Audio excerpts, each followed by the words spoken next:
Izy ty moa tsy fanambarana be inona fa vaovao hitanareo a namangy ny candidat Iandro Robel ty zahay a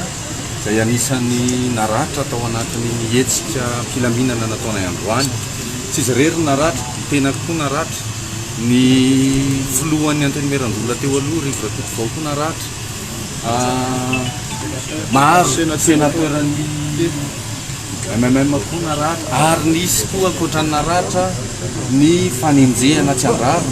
nisy arrestation arbitraire lazantsika azy tao secrétaire général nantokoa tao ihany koa ny mpiambina tao ny nisy koa pakasary a zany zavatra rehetra zany azonareo anontaniana ao amin'ny ato amin'ny toeram-pitsaboan-diva vo avy natao chirurgie ny candidat Iandro Robel zandray mantsika dia miteny hoe mody manao inona ny tena maratra izy eo tena maratra izy eo ka ny fanontanianay dia hoe itohiatraiza ity fampitahorana lavo ity itohiatraiza zahay raha nandeha ampilaminana dia reny misetrana ary hatreto zahay dia mbola manentana foana hoe ampilaminana ny vahaolana ampilaminana ny vahaolana tsy izay zao mihitsy a hitanareo hoe nanakorotana nisy tsao nandeha koa teo hoe nandona olona ny fiarakodia anankiray tsy nisy nandona fa ny fanombana fananana nisy a nisy fiarakodia maromaro ny président ny MMM ny président ny team ny tena koa izay nasiana grenade lacrymogène natao ambaniny a misy fanampitehana entana ka izahay reto a dia tsorona ny resaka fa rehefa atao ohatr'ireny zay a dia tsy maintsy manohy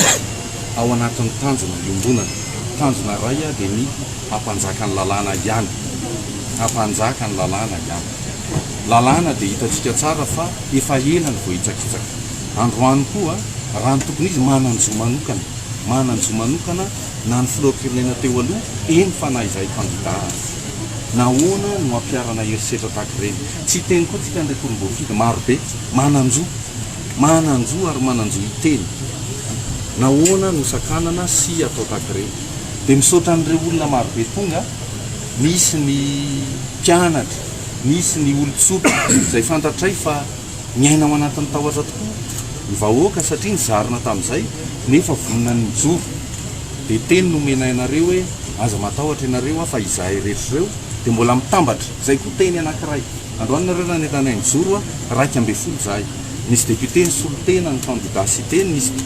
misy any président ny antoko APM nijoro niaraka taminay teny dikan'izany tsy voarava ny firaisakinany candidat 2.2 mazava azy fa raha pitso dia tsy afaka ny anatrika ny candidat Iandro Robel fa dia manome fotoananareo zay fa tsy maintsy hijoro zahay raha pitso arao ny toromarika ho alefanay aminareo ny toromarika hijoro zahay ary hoainy amin'ny 13 mai zahay a ny zavatra ampony masy dia tsotra ihany ny tanjona kilendry ny aopita dia ny anipy tahotra amin'ny tontolona rehetra ka izahay zany dia tsy maintsy mijoro ho anareo rehetra nijoro androany ho an'ny candidat Iandro Robel androany ho an'ny zay rehetra niarany herisetra androany dia mampanantenanareo zay fa rapitso a dia tovy ihany ny fotoana ifanomezantsika eny amin'ny kianjan'ny 13 Mai. Saotra tompoko.